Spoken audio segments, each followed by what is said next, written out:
aux décisions que nous avons prises des barrages.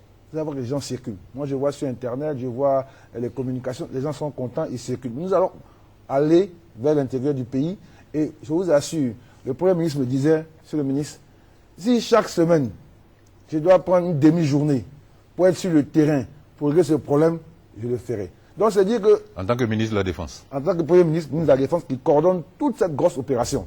Mais moi, je veux dire, en tant que ministre de l'Intérieur, si je n'ai rien fait à ce poste, j'ai envie que pour l'histoire, qu'on dise que ce ministre-là, il a fait quelque chose dans le traitement de ce problème-là. Voilà, c'est le ministre aussi qui parle maintenant de vidéosurveillance. Vous venez de donner pour un secteur précis, pour les barrages qui seront retenus.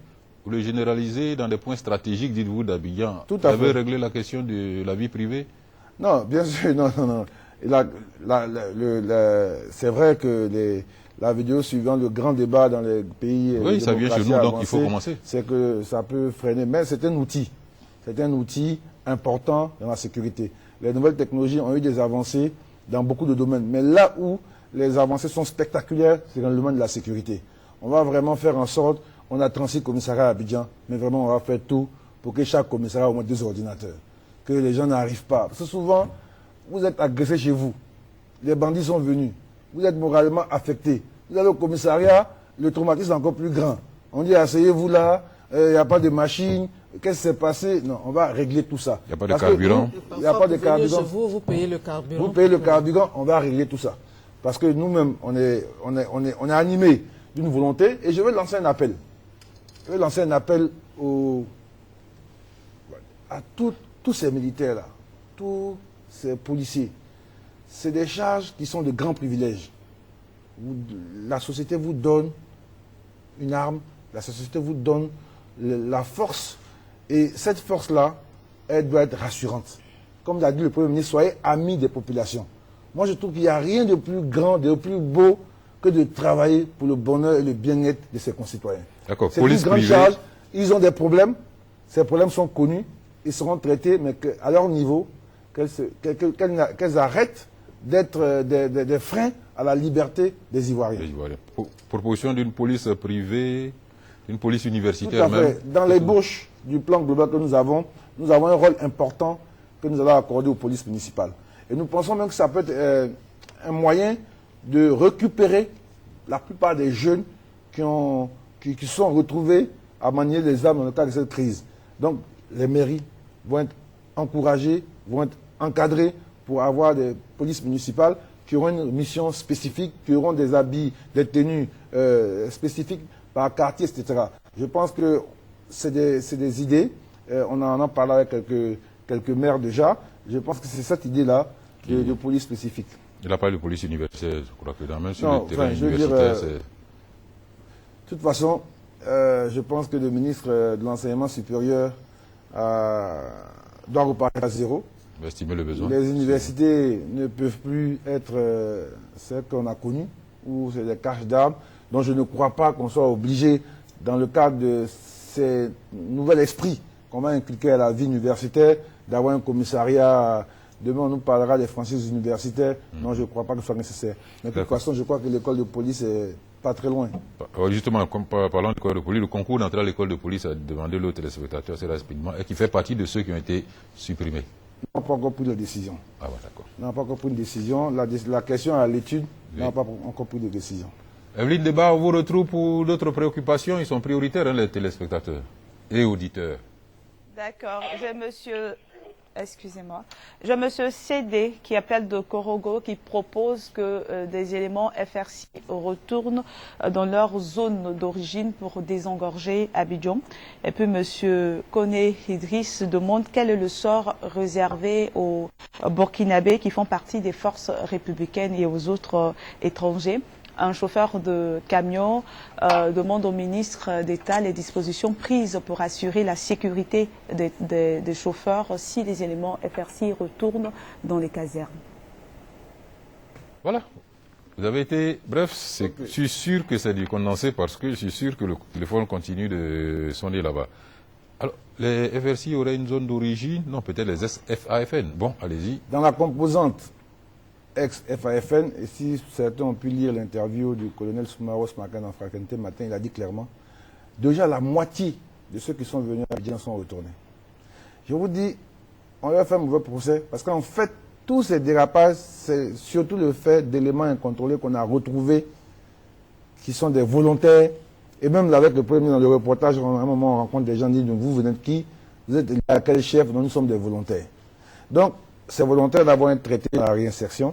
Donc, les FRC versus ex-FAFN, la moitié est déjà retournée. La plupart sont avec des chefs qui auront bientôt, dans le cadre de la réorganisation de l'armée, une responsabilité sur des zones, etc.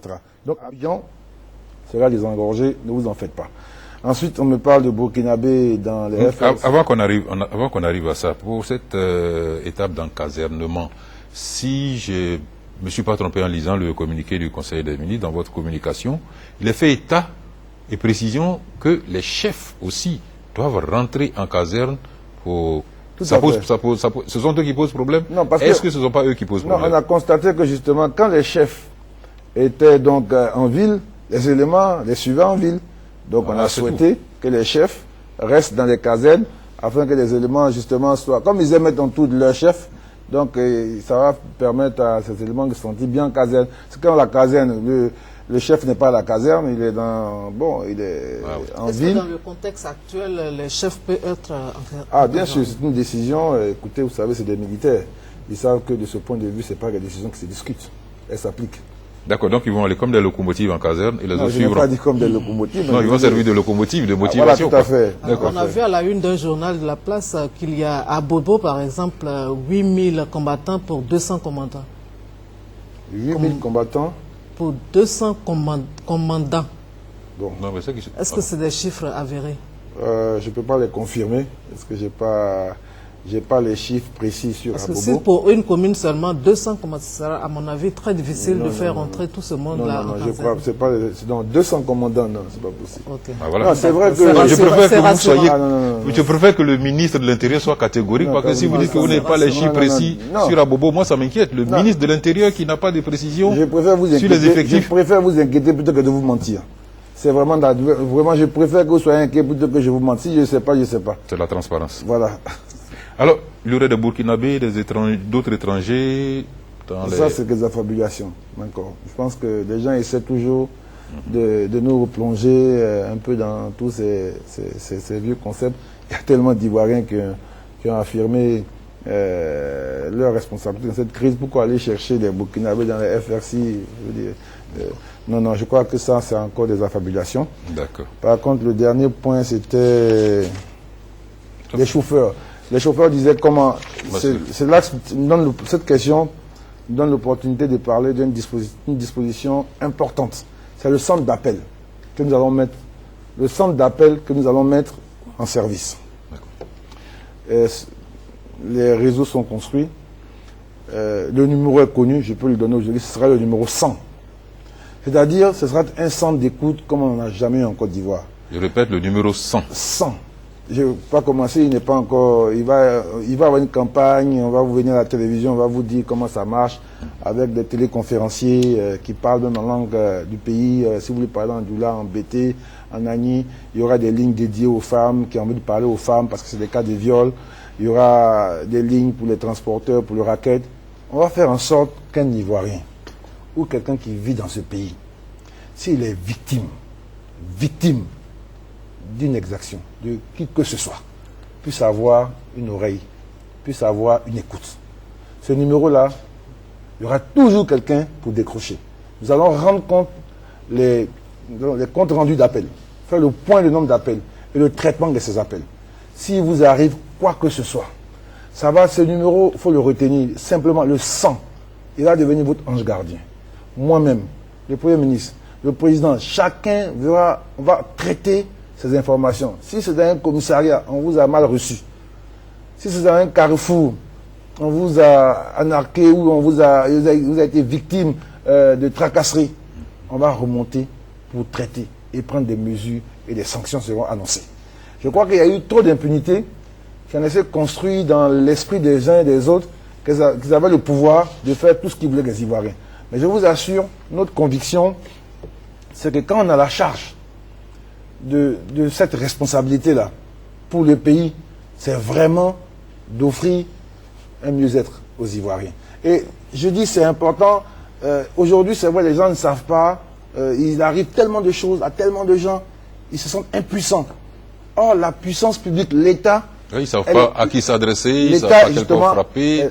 L'État doit être là pour les accompagner, accompagner les plus faibles, ceux qui n'ont pas les bras longs, ceux qui n'ont pas de parents, ministres, cousins, DG, mais simplement par ces appels, en toute transparence, nous allons vous dire par jour, par semaine, combien d'appels, par quel type de cas et comment ils sont traités. De grâce que ce numéro